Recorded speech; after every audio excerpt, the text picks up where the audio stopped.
Welcome to the Mischief Maker broadcast, where chaos, creativity, and common sense collide. Your host, Joel Freeman, was kicked out of high school in Alberta, Canada. He left home at 17 and hitchhiked around North America as a long-haired hippie and dope-smoking fool. He made a 180-degree change, becoming one of the first chaplains in the history of the NBA. As a professional speaker, Joel has traveled to well over 55 countries. His many books have been published in 28 foreign translations. Pieces from his Black History collection have been seen by millions at the United Nations and many other venues. And now, the Chief Mischief Maker himself, Dr. Joel A. Freeman. Hey guys, Baby Joel here with the joke of the week. How do you make a tissue dance? You put a little boogie in it. Well, there we are. You put a little boogie in it, makes everything just fine. With a tissue anyway. Well, that's Baby Joel checking in for this evening. He joins us Baby Joel, bigger Baby Joel, and teenager Joel are join us every once in a while on these shows. Tonight we're going to kind of share with you who our guest is, Rosalind Withers, and a little bit about her. We're going to do some business here and show you, about the QR code and all the rest of it. Plus, we're going to play a song that I wrote. I think you'll be fascinated by if you've not heard it before. And then we're going to bring Rosalind on at that time, and then the rest of the show with Rosalind Withers. Now, her father was Ernest Withers, and whether you realize it or not, you've seen his photographs during the civil rights era, living in Memphis, Tennessee, and being able to take a shot to Atlanta, to Birmingham, all the different cities that were involved in the civil rights movement. He was no more than 100, 150, 200 miles away. As a former police officer, a photographer, he was there with Martin Luther King Jr., Ambassador Andrew Young, and so many others of the civil rights era. And it's just something I think that tonight's show, I think you're going to get quite a glimpse into him. But I don't want Rosalind to get lost in the mix here. Yes, she's here about her dad's legacy and her family legacy, but she is in her own right a champion, an incredible human being. And so we're going to be meeting a wonderful person. Now, up above, you're going to see the QR code. That is, it's the link tree for the show. And many other things, our sponsor, the Rosetta Universe, and the music, and all kinds of other things. Plus, you can meet all the other folks that have been on this show. This is number 51, I believe, if my memory serves me correctly. So we're a weekly show, and those who are live, who are watching this right now, you know who you are. Please join in with any questions that come to mind that are germane to the topic, and Mel will be the judge of that. And then he will put forward your question, and then Rosalind will hit it out of the park. So tonight, and by the way, on this show, please subscribe, please comment, please share this show. And we're connected with about 16,000 BBC affiliated stations. So if your BBC affiliated station is not accepting this show, call up to GM and say, hey, we need the Mischief Maker show here. Now, what is a Mischief Maker? Go to the QR code. There's a whole definition. And you can become a Mischief Maker in your part of the world. And hopefully we'll edge you a little bit closer to becoming a mischief maker in your wherever you live around the world. So right now, we're going to jump right into the song. This is a song I wrote. It's actually a celebration of the 25th anniversary of Roots. And so it's called Alex Haley, Roots, and the Rosetta Stone. A little known story that I heard and read about, and I said, this needs to be a song. So here it is.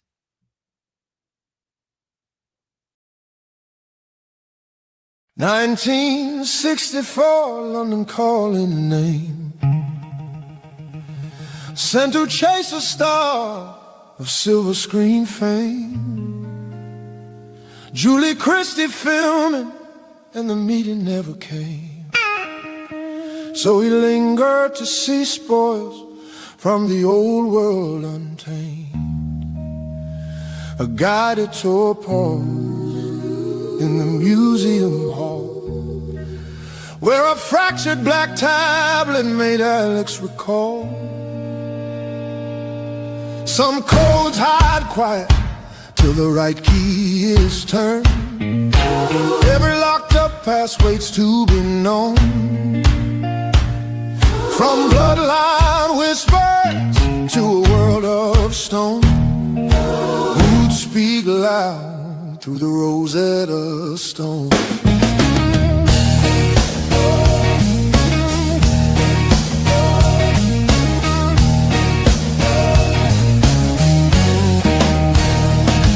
3 voices carved from a distant time,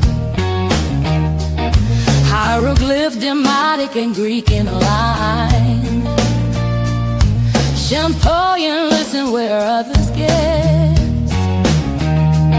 Let the known words lead them into the rest. Secrets unlocked, Egypt became the trend. What was sealed by time came alive again. 30,000 feet on the flight back home. That stone kept tapping in his mind like a drum. Kinte said his name, cold strummed its own. Can be Bolongo where the deep waters run. Fragments of language, broken but strong. A map in the music of a mother tongue. Some codes hide quiet till the right key is turned. Every locked up past waits to be known. From bloodline whispers to a language on stone, roots speak loud through the Rosetta Stone.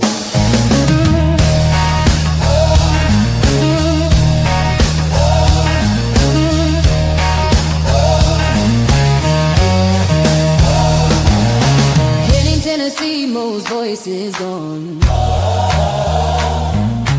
Only cousin Georgia's still holding on. 80 years heavy, bedridden and afraid. Till Africa stirred when telling her tale. She sat straight up when Africa was named, and the past caught fire in the words she claimed. No charts, no ledgers, no paper trail.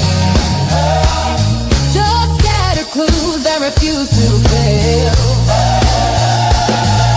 The UN and Hamilton, one face at a time, till Gambia answered what the world declined. One man heard home in the words he said, and the door swung wide to the names of the dead. Some codes hide quiet till the right key is turned. What was taken can still be grown. From porch-lit tales to a journey full-blown, the roots of Alex Haley and the Rosetta Stone.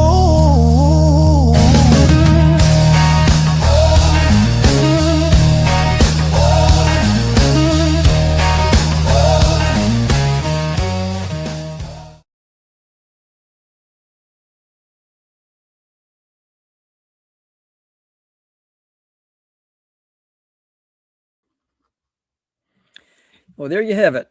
We have the song Alex Haley, Roots, and the Rosetta Stone. I hope you enjoyed that, and the storyline behind it is fascinating all by itself.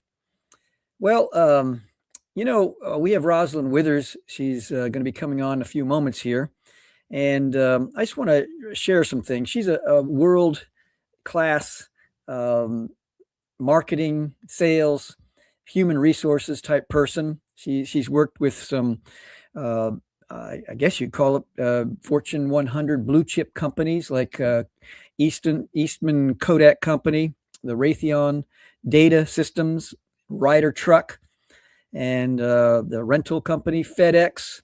Everyone around the world knows about FedEx with all its operating companies.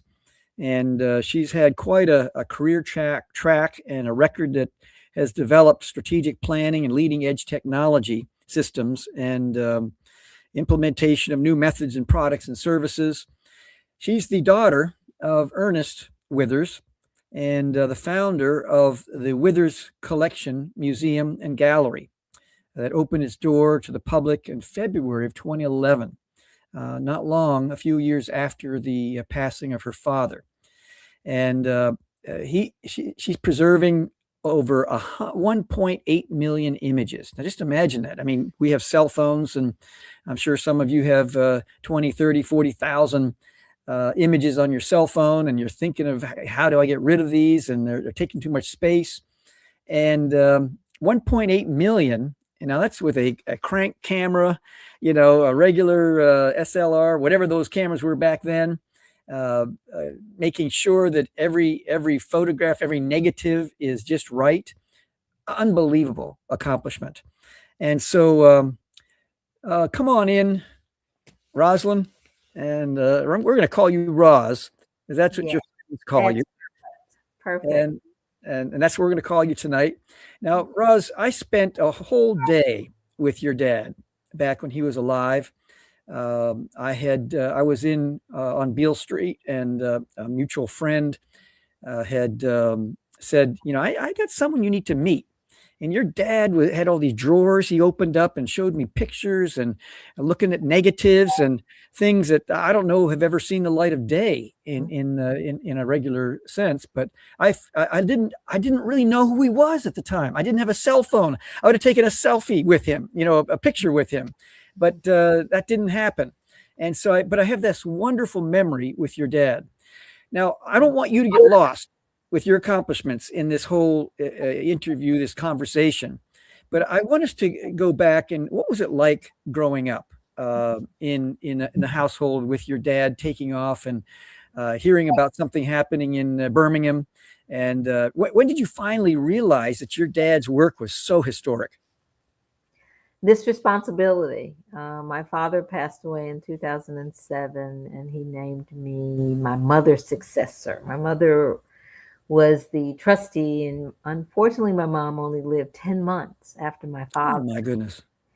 So as a result of her, you know, passing so quickly, I had to jump right into this role. A lot of my training career-wise helped me to really kind of juggle all those different things that I had to do professionally, end up being my legacy and looking at all the different aspects of Dad's work. And it is massive.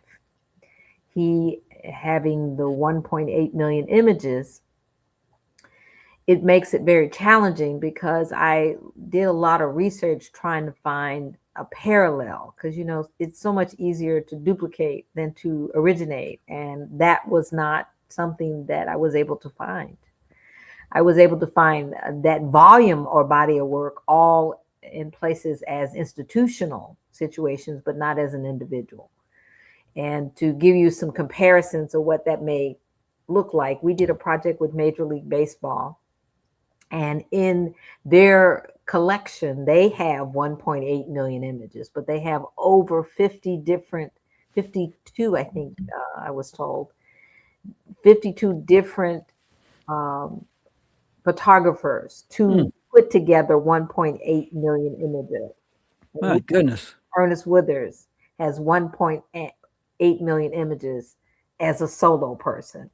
And then I tried to find it if there was any match worldwide. So I can honestly say he has the largest body of work that has ever been amassed by a single individual.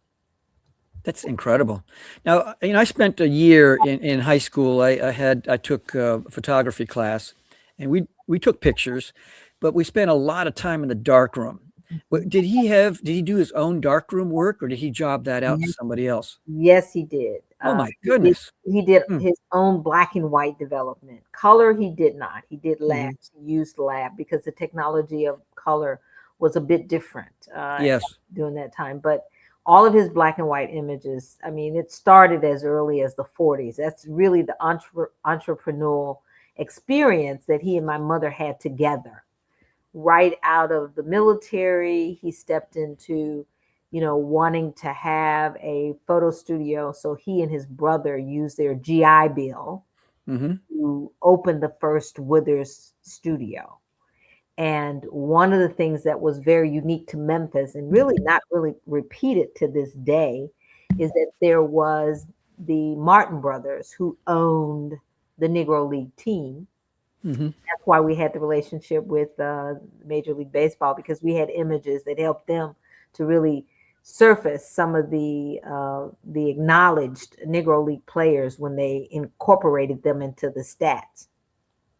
But in doing that, the Martin brothers owned the stadium, and then they also owned the Red Sox team, which has never been repeated by an African American ownership to this day. So that was very significant. But the way the games ran is that they would do the games sometimes 7-10 days out. Yes. They would play a game, and then the next day they come back, and the next day, and so on and so forth, which gave my parents the opportunity to take pictures all that previous day. My dad would go home. I could still smell the chemical in our home, but my mom would dry them in the oven, and she would count how many that she would print, and then she would give him an estimate of what he needed to bring home in terms of dollars. So that was their entrepreneur early on together. And that was in the 40s. My goodness. Mm-hmm. So had he was a police officer before that. Was he a photographer as a police officer? How did he kind of navigate into taking pictures? As I mentioned, when he went to the military in what was before him was an opportunity for him to work in a lab. He was the Jeep driver for the commander-in-chief, and they were discussing this lab opening.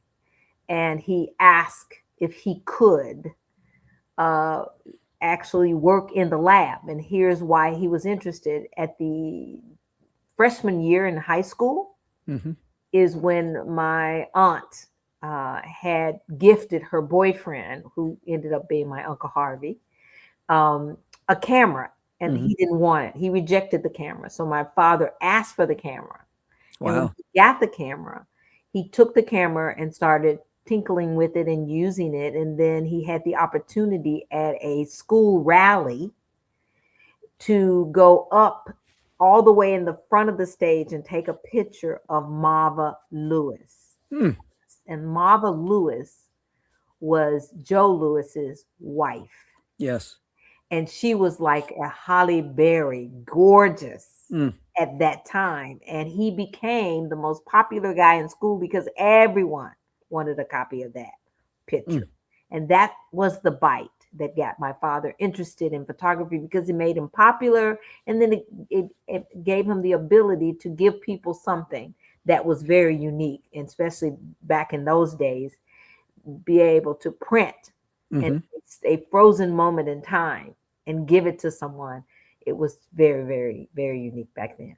You remember unique today too. So you still have that original camera? What kind is it? We, you know what? We're identifying all the cameras. We have so many, okay, and we're doing the historical research on each of the cameras. We're hoping to be able to actually teach that, because photography is not going anywhere. It's in all of our hands. So the history of photography is so important. So that's why we really meticulously make sure that we're recording with accuracy the history behind each of his cameras that we have in our possession. Now, did he at one point say, I'm going to be serious about this, I'm going to go to a photography course, or it was all? It didn't come back around to. So when he asked his commander-in-chief if he could take the post, he granted him that ability to learn photography. So Dad learned photography, I would say, on the dime of the military, and he learned the best. Beautiful. So when he finished his assignment militarily, he knew exactly what equipment to have. He knew how to use the equipment. He knew how to set up the dark room. He learned all of that by working in that photo lab. So when he and his brother got together, my father knew the type of equipment, everything. So that's how it all started from And, his. and so, it's one thing to take a picture of Marva Lewis, and you get excited about, everyone's excited about the picture, and then what kind of steps did it take for him to become a part of the civil rights movement? How did that happen? Good question. He began to work with the Sinstack family that was out of Chicago, and there was a And lot who are they? They were the owners of the Chicago Defender paper. Ah, yes, yes. And they were kind of based out of Memphis, or originated. Most people that migrated to Chicago came from Memphis or had deep roots in Memphis. And Dad had connected with them and provided them with some photographies, starting with sports and then into the media situation. Mm-hmm. And they gave him an assignment to cover the Emmett Till trial. And this was in 1955. So they sent him to cover that. Not only was it the Sinstack family, the Ebony and Jet Johnson, Robert Johnson, wanted access to that. So having that responsibility as a freelance photographer, and of course, one of the things that my father has been recognized and noted for is taking the brutally beaten face of Emmett Till and putting it in the wire service. And the wire service, it went global. It wasn't just in the United States. It was a global thing. And that is what connected his relationship. And I learned this from Ambassador Young with MLK, with Martin Luther King. And Martin wanted to know, who did that? How did that image get so much recognition around the globe? And he kept getting this photographer that's in Memphis. And that's when Ambassador Young informed me that he said, let's see if he can help us with the Montgomery bus boycott. And that took place in 1956. Wow. So in 55 was when the Till, and then they asked Dad to come to Montgomery. And that's the other famous picture with Martin sitting on the bus at the front, him and Abernathy. And they had the silhouette of someone in the back that was the reverse of the experience of riding the bus back then. Wow.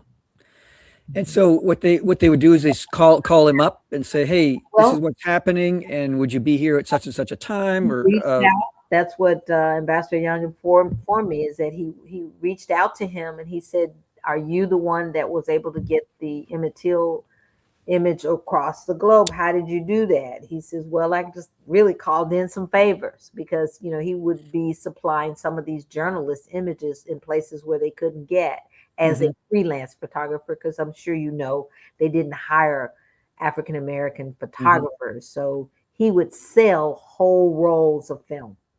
Wow. And he would carry, which I'm sure you probably know, multiple cameras. Yes. He would have a camera for the white press, the black press, and then an extra camera for himself. So he would snap, because they had to roll it, right?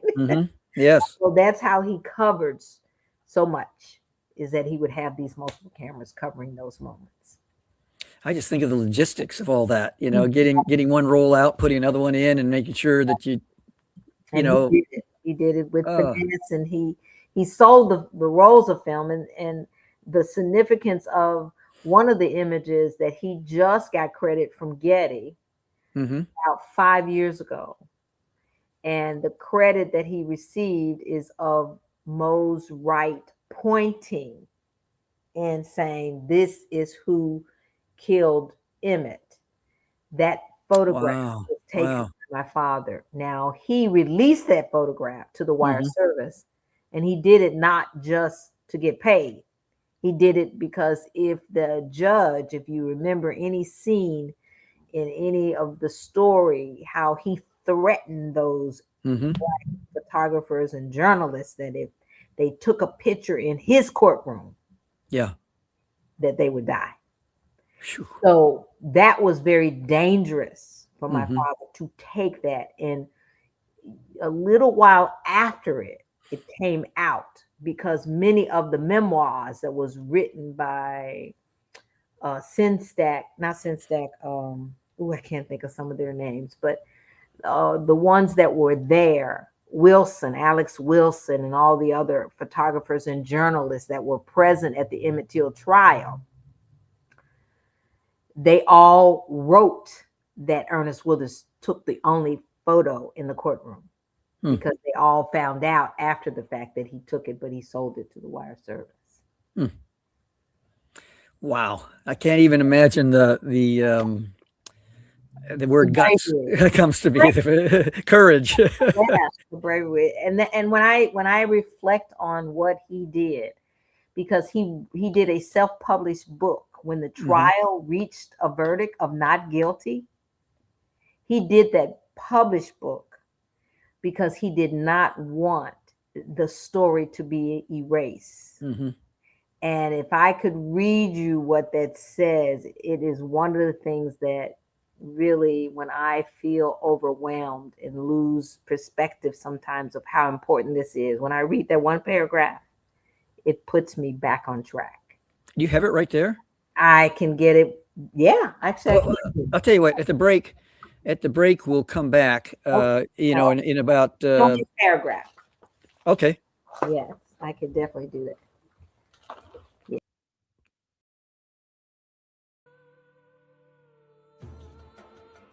The Rosetta Stone provided clues that revealed many of my secrets to a modern world.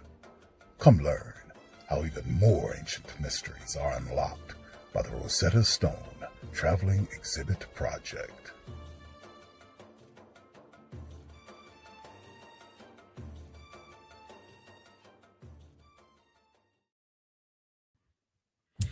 Well, folks, you've just heard from the Sphinx of Giza telling you about the Rosetta Universe Project. And one of the things that you can find is that I have developed a process, 7 steps to solve pretty much any problem in about 8, 9, 10 categories of problems.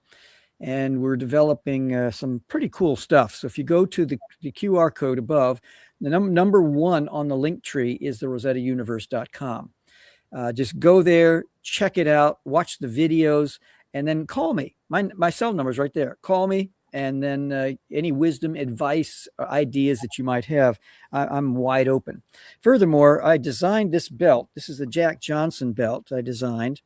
And we're making only 700 of these belts around the world. And it's a fundraiser. So the only way to get this belt, it's 700 worldwide. The design will be destroyed after 700. And we ship it out to you. But the only way to do it is to donate to the foundation. A nonprofit donation if you're in the U.S. and a feel-good donation if you're outside the U.S. We'll ship it to you, and it'll be something you'll treasure. It's signed, hand-numbered, everything. It'll blow your mind when you see it. I've had Sugar Shane Mosley and all kinds of folks that Bernard Hopkins holding the belt, telling me this is the most beautiful belt I have ever seen. Effusive heavyweight champions, middleweight champions, welterweight champions going crazy over it. So you too can go crazy over it in a different sort of way, perhaps. So Rosalind, yes, we're back with you, and thanks for allowing me to take that break for our sponsor. But you want to read this paragraph from your dad's book that he self-published that brings you back every time? It says, this is the last paragraph of the preface. It says, in brief, we are presenting this photo story not as an attempt to stir up racial animosity or to question the verdict in the Till murder case, but in the hope that this booklet might serve to help our nation dedicate itself to seeing that such an incident need not occur again. Wow. To this end, we dedicate this pamphlet, Ernest C. Withers, photographer. Then it says, P.S. This pamphlet is an individual project. It is not sponsored by any organization or any type. Entire content copyrighted 1955 by Ernest Withers, photographer. My father was 33 years old 33. when he did this. That is a wake-up call for me and understanding.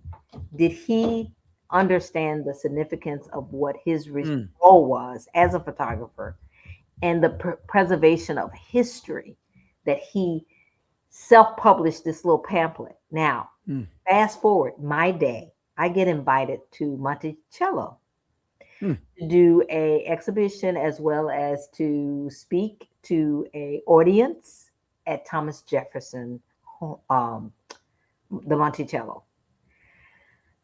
In the audience, at the end of it, I got to meet the descendants of Sally Henning, who was the concubine, I guess, of Thomas Jefferson, where she had multiple children. Well, I met a gentleman by the name of Carl Jefferson. He was with the family. We ended up having dinner. But in my presentation, I read that preface and I showed the front of the book and we flipped through the book, but it was a copy of it. And I said, I only have one original. He came up to me and said, you know what? I was going through my grandmother's material and I think I saw that book.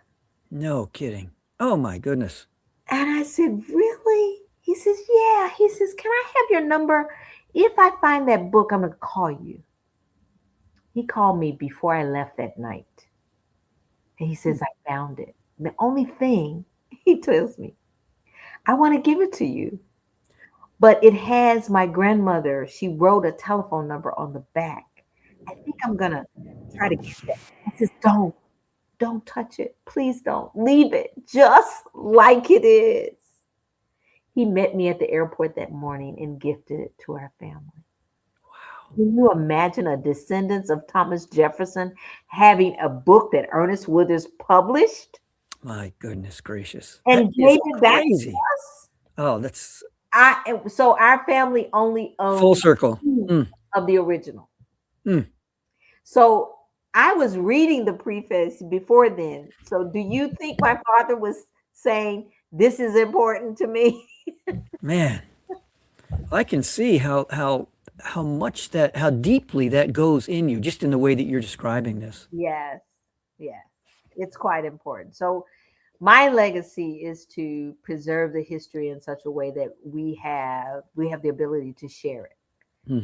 When our family first met, we put together a very simple mission. Very few people knew about the body of work that my father had. But what was his content? A lot of people didn't even know that history existed. So it was to educate. Our heaviest lift is preserving the work. Yes. I digitized 1.8 million images. But we're still doing it. We're still trying to do it. But then the last piece is to share.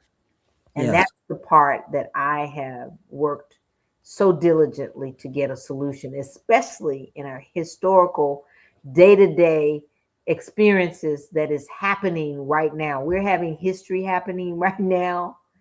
And it's an attempt to erase the connectivity of our culture with our own. So in that, we know that there has been a removal of our history in museums across the United States, an elimination of its education component in all schools.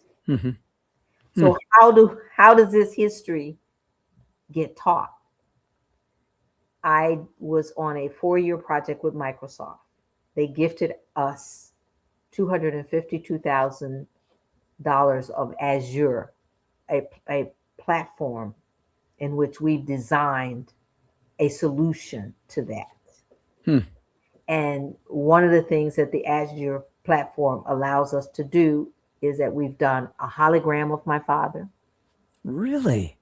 And we've done AI, AR, and here's the AR product. And if I can share this, Yes. call the Legacy Line.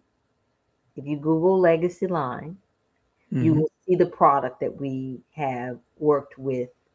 In that gift that Microsoft gave us, they introduced me to a brilliant young man by the name of Leron Walker out of Atlanta, Georgia. He created the Legacy Line product. We took the metadata associated with every image. We took 60 hours of my father's voice. And so when you pull up my dad's image, he tells you the history. Oh, my goodness. Just by using your phone. My goodness. Every person, every child has what in their hands today? Cell phone. Yes. So the concept is we're bringing our history in our homes because culturally, we as African Americans always had a staple or staples in our home. We had a picture of Martin Luther King. We knew the history behind him. We had a picture of Medgar Evers. We knew the history of him. We had pictures of JFK, of Robert Kennedy, and of course, Jesus Christ, right? But those are the stories that our families taught us based on the images in our homes. Well, we took everyday products, and those everyday products, you can tag your phone by downloading, scan it, and then it teaches you the history right in your home. So if someone goes to the Legacy Line, they Google that. Is there a website to that? Yes, I will get that for you. The witherscollection.com is one website, but do you have a link from your website, regular website? It's at thelegacyline.co. Okay. Legacyline.co. Great. Well, we have a question here. Tom Glavine. I hope I'm pronouncing your first name correctly. I'm just kidding. It is reprehensible. Rewriting history for ideological and racist reasons is not going to work, but it will take a generation at least to reconstruct authenticity again. Authenticity, yes. Do you want to talk about the authenticity of the project, what you're doing, and getting into schools from K to Gray? Actually, one of the unique things about my dad's body of work is that it is frozen moments in time that cannot be repeated, but they're actual moments of historical accuracy. That is not our story today because we do so much altering of history. And that's one of the things that I've made it a pledge to make sure when we're teaching the history that it keeps its authentic original image when you scan it, that you're seeing it from that and not altered images. So history is very important when you're actually teaching it from the truth of what it covered. And my dad has 1.8 million stories to tell. Now, Getty has that one picture, and I'm sure there's others. A lot of the pictures that were in the rolls that were given to the newspapers or to the wire services are lost to you, or are you finding them and gaining recognition, not just recognition, but ownership of those images? Well, we have a legal team that's actually kind of discussing the strategy of that, because it's not that we want to get any residual revenue from it. We just want the accuracy of his recognition of being the artist behind the image. And we because he did simultaneous images, I went to an Apex show and I saw my father's work in so many different booths that had unknown artists, Oh unknown, my goodness. unknown, and it was usually tied to some media. Hmm. So now what I would do is to record that and give it to the legal team, and then they would actually use, there's a way that you can actually match the Hmm. negative with the negative that he has, time period and everything. So Right. those are, I mean, that's strategic. I mean, that's tedious, Yes. expensive, but we're that's one of the things that we will do over time. We may not be able to do it completed in my lifetime, but it's definitely on our drawing board. Let's step back to with you as a child, and your dad is getting a call, taking off to Atlanta, wherever it might be. And at that time, did you recognize or understand the danger, number one, and then number two, the importance of what he was doing? Just surrounding the moments that your father was photographing. But were you cognizant of that? I wish I could tell you that I was. I was just a happy little girl hanging Yeah. out with her dad, not recognizing the significance of what he was doing. And I have to give honestly my mom a lot of credit of really helping us to have or not have the void of my father not being there as much as he was traveling. We didn't Hmm. feel that void, and here's why. There was a stapled day on Saturday. Every Saturday, my mom would make this amazing breakfast. And, Hmm. like we're talking fried chicken and rice and gravy and eggs and biscuits and sometimes Simon croquettes and cream corn and all these wonderful things. And it brought many people to even drop into our home and just say hi because they knew my mom was in the kitchen making this huge meal. My dad was always there.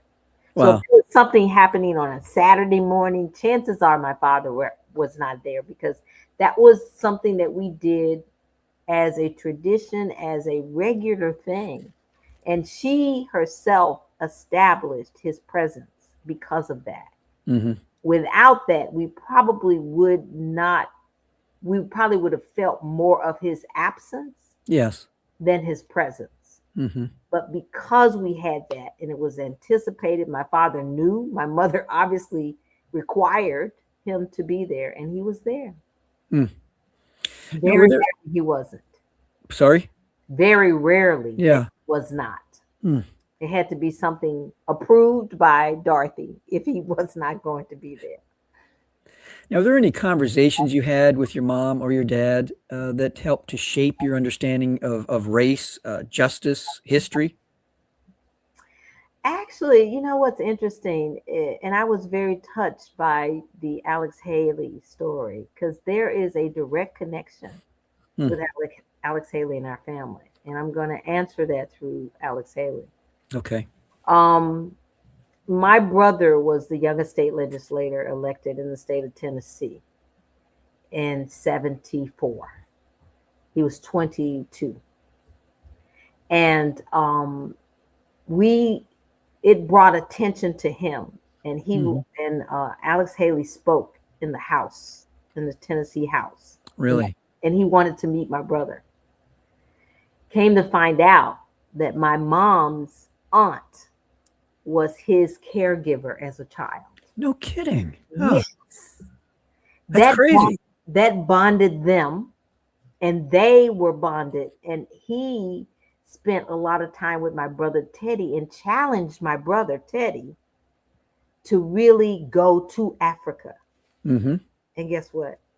He did it in a big way. My brother and my father and a crew of 8 people visited 33 countries in Africa in 5 months Oh my goodness. as a result of the relationship he had established with Alex Haley. But here's the caveat. When they were building this relationship, especially when Alex Haley found out my mother was related to his caregiver, he wanted to come to our home. And my mother made a meal for the entire cast of Roots. They came to our home on 480 West Brooks Road. My goodness. We shut down the whole street. Oh, it's a block party. It was yes, it was. Now that's when I was interested in my history. So Man. that's what made me recognize my history, was the story of roots and the fact that Alex Haley, and at that time, I was in love with Jim Kelly. I was a little girl, but I loved him because he was the most handsome guy to me. But we had LeVar Burton, Eartha Mm. Kitt, Mm. Grady. We had all of them in our home. My mother made soul food for the whole cast. My goodness. It was amazing. So when I saw that, it brought tears to my eyes. I was like, I can't believe this. This is very special. Wow. In Memphis, I know I haven't been to Memphis too many times, but I know the time I was there with your dad, there's such a vibe to Memphis, and especially Music. Beale Street. There's a certain vibe to Music. that region. And how did Memphis itself shape your identity and your perspective while you're growing up? Music. I could say my love for music was rooted out of that. And my father seemed to, be at that time, of course, being young, I was agitated by, if we were to walk a block, it took us an hour to do it because he was stopping and talking to everybody, and everybody was talking to him. But the thing that he gave everyone, which I thought, as I reflect on him as a person, and the reason why the community loved him so much, he would give people their history about themselves. Wow. He would tell someone that he might stop and say, oh, your uncle owned this store down the street, and your whole family, did this over here, pick cotton, or, he would just give people their history that they never knew through the imagery that he shared with people. And they loved him for that, because that's who he was. And in the connectivity of the community and music, and today I think a lot of my hospitality comes from the training of, they used to refer to our home as Grand Central Station, because we had so many people that would be visiting us that were people from all over. And one quick story is Raina Evers, Megger Evers. Raina would visit when we were little. We were little girls, and her father came, and she would spend time with me. We played together, and in that happening, I remember how devastated my father was behind his death, and we grew up knowing that we had met each other, and then we ran into each other, and come to find out, when I moved to DC, she lived 1 block from me, and we met each other, or just looking at each other repeatedly and saying, I think I know you. I think I know you. And when we discovered each other at the grocery store, it was just an embrace, and we've been in contact, not so much regularly, but in the last 4 years, we've been very close in proximity, because we worked on the project with Microsoft together. Microsoft really kind of brought us back together, because we traveled in telling our stories. Yes. Through Microsoft.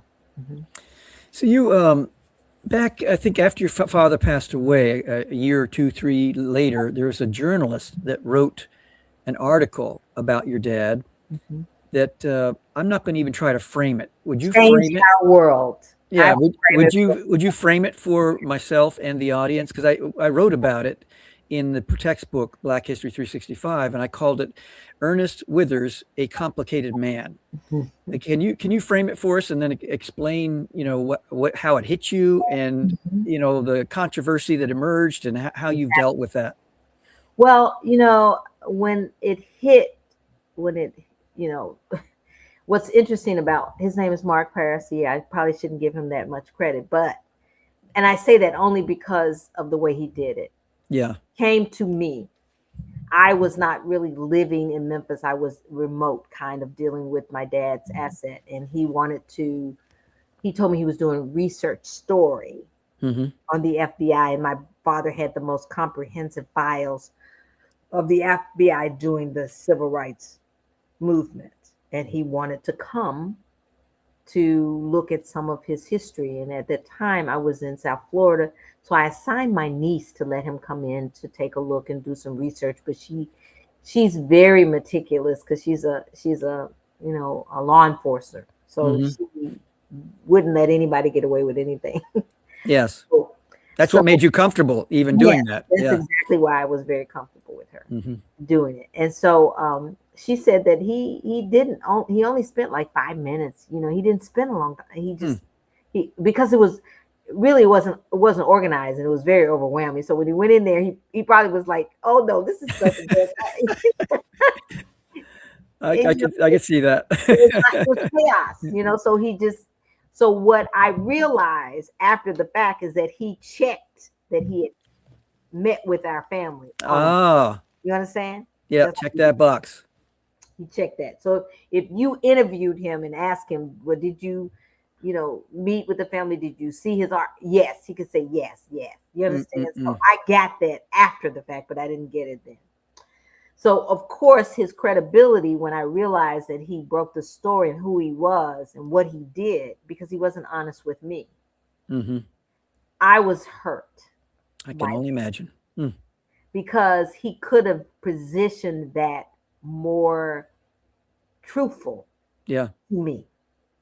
And the devastation of him saying that he was an FBI informant, hit our family like a train. Yeah. Because we didn't know, this is not something that my dad talked about, and I wasn't really aware that was something that was even and then I later found out Mark Parisia met with my dad, interviewed my dad. He could have asked him. So that to me is where I lost credibility for him as a journalist. Yeah, disingenuous. He wanted to make a career and a name for himself. And anytime you see him describing himself, that's what he plugs, is that he broke that story because he won more. As a matter of fact, I was told that the Commercial Appeal won more awards from that article than they had ever won in the history of their existence. Okay, so that says a lot. And the way he broke it, he did it in such a way that it took away the credibility of my father. Now, I didn't know at the time at all about his relationship with FBI. So I was living in South Florida and I opened my door. I had ABC, CBS, NBC, CNN, all on my doorstep asking me about my father. And it was horrible. My goodness. It was horrible. So after experiencing that, it took my breath away. Yes. Because this happened in 2010. My father died in 7. My mother died in 10 months later in 8. We formed the Withers Collection in 2009. We were scheduled to open in 2010, but the story broke. So we didn't open until 2011. And when we opened our doors, that's what everybody wanted to talk about. And I didn't know what to do, but in 2013, I was invited to do an exhibition. No, 2012. I was invited to do an exhibition in Atlanta with John Hope Bryant. And he told me that Ambassador Young would be there. And if I had images of him, to try to put them in the exhibition. So we printed extra stuff of Ambassador Young. And he came to the booth. Now, when he came 3 times. The first time I wasn't there, the second time I wasn't there. And he said, I'm just going to wait a few minutes. And then they went and got me because I told them everywhere I went. I said, if he comes back, this is where I am. Come get me. So I finally got back and we connected. And he grabbed my hand. And he said, your father was one of us. Don't let anybody tell you any different. And he began to tell me many stories about how they got with him to put these articles so that they would live. It it was a known fact when the civil rights events took place that it was an intentional erase. We can see that today, right? Yeah. And what was interesting about how he explained it to me, he said that what people prospectively didn't understand is that the FBI approached everybody in the movement. Everybody in the movement had a number. So it wasn't unique to my father. Now, what was unique to my father is that they harassed him. And I received the files, which were really thick. Yeah. And they didn't just start harassing my father during that time. He was harassed back in, I think, as early as the 50s because they thought he was affiliated with communists. They had this hunt for communists. And that's in his files, but I won't get into all of that because that'll take us down another rabbit hole. But what is interesting is that there were less than 20 pictures, files, and every image that was purchased by them. And I'm going to say purchased because he did not give them images for free. And if they wrote him a check, what do you think they had to have in the system? He had to be assigned a number to write him a check, right? So they did not give him he did not give them his work without paying for them to get it. Every single image in that FBI file was published. Purchased. Was published in the media. There was no image in there that was not already published.